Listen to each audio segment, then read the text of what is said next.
This morning, I want to talk about our struggles as a path to compassion. And I don't have to remind you that life is inherently filled with struggles and challenges, little ones, big ones, daily ones. And that's what brought many of us to this path were our struggles and our challenges. And if we think otherwise, we're really kidding ourselves that life is without struggles. But from a Buddhist perspective, these struggles are not seen as punishments or just things that just happen because, we're, some kind of unfortunate thing that, picked us out. Rather we see them as opportunities for growth, for understanding, and most importantly, for the cultivation of compassion. You've heard me say in the past that our struggles in life can go one of two ways. And, I see this all the time, saw this all the time in my professional life.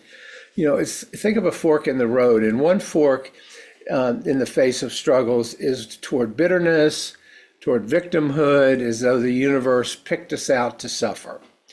The other fork is the one of skillfully meeting our struggles and growing from them as a result. Buddhism teaches us that suffering, dukkha, is a fundamental aspect of existence. It's just part of the deal. And rather than having it be a source of despair or defeat, what if we see it as a catalyst for transformation? By recognizing and embracing our struggles, we can develop deeper empathy for others, deeper empathy for ourselves. We can transcend some personal pain and cultivate a more compassionate heart.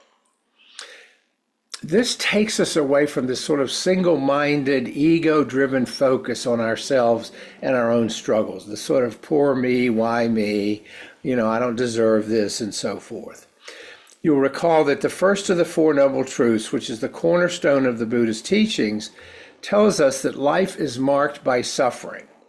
And this suffering arises from attachment and clinging, from aversion and from ignorance, as outlined in the second Noble Truth. But the Buddha didn't think of this as just something we have to endure. He really looked deeply into it. And instead, he saw it as a teacher that allows us to confront our illusions and to cultivate wisdom. Struggles, while painful, while unwelcomed, are part of the universal human experience. And recognizing this universality is key to opening our hearts to compassion. It moves us out of, again, this ego-focused sense of victimhood. The Buddha emphasized this concept of interconnectedness, what Thich Nhat Hanh, when he was alive, called interbeing. No one of us is isolated with our struggles. Our pain is deeply linked to the pain of others. One of the reasons we sort of resonate with each other and come together is in times of pain and struggle. It's always interesting when there's a crisis or a pain or a loss, how people come together. And when we reflect on our difficulties, when we come together, we begin to realize that we all share similar experiences. This realization is the foundation of compassion because it allows us to see ourselves in others and for others to see themselves in us.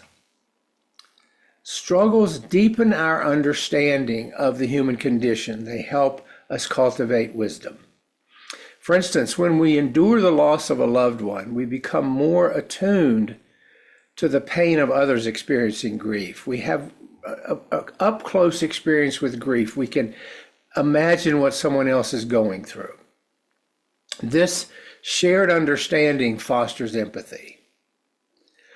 Some of my most powerful teachers in this way have been members of my bereavement group of parents who have lost a child. From a Buddhist perspective, struggles are not to be rejected or suppressed, but embraced with mindfulness. To see these folks come together in their shared grief and shared loss is really a remarkable thing. By fully experiencing pain, reflecting on its universality, we transform the pain into compassion for others. Now, you remember that many of our struggles arise because we get attached to preconceived notions of how we think life should be. How if we were, making it up, how it should be. And when we suffer, we can feel isolated or judge ourselves harshly. That's one of the ways it can go.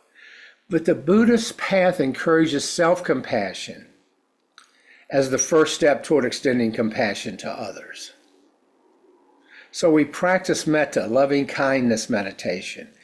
And with that, we learn to offer unconditional love to ourselves, even amid hardship. And then we move through it and extend that same unconditional love to others.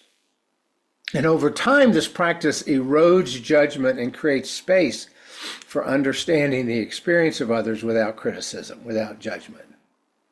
Again, the Buddha taught that suffering is universal. Our culture doesn't really want to go there. Our culture wants to sort of imply that if we do X or buy this or drive that we can avoid suffering. It's just a huge myth. No one, regardless of wealth, power, status, is exempt from life's challenges. And again, when we face these struggles, we are reminded of our shared humanity, provided we don't take the fork in the road that leads to bitterness and victimhood. That's the trap with struggles. Rather than respond with envy or jealousy or self-absorption, when we see someone who has attained great wealth, we might instead ask ourselves, what suffering might have driven them to see wealth and status as a path to happiness? Some of the most externally successful people that I worked with in my years of practice as a psychologist were the unhappiness. Their emotional well-being took a nosedive when they achieved great wealth and still felt empty and still felt isolated. This recognition and this understanding helps us move beyond self-centered perspectives and develop a genuine concern for others. Understanding that just as I suffer, others suffer too. Just as I suffer, others suffer too, is a profound step toward cultivating compassion. And fortunately, the tools of the Dharma that the Buddha taught offer us practical ways to transform these struggles into compassion. With mindfulness, we observe our struggles without being consumed by them. We get just a little bit of distance there so we can look at them without getting consumed and entangled in them. Even by sitting with our pain during meditation, rather than avoiding it, running from it, pushing it away, we begin to develop clarity and we begin to develop insight into the nature of our suffering. And what this does, among other things, this clarity helps us see that suffering is impermanent for most of the time and that it can be a source of growth. And even in moments of hardship, Buddhism encourages us to practice gratitude. Because gratitude shifts our focus in those moments from what's lacking at the moment to what's already present, to what we have. Not in a material sense, but in terms of community, in terms of relationships, in terms of our capacity to savor life's experience.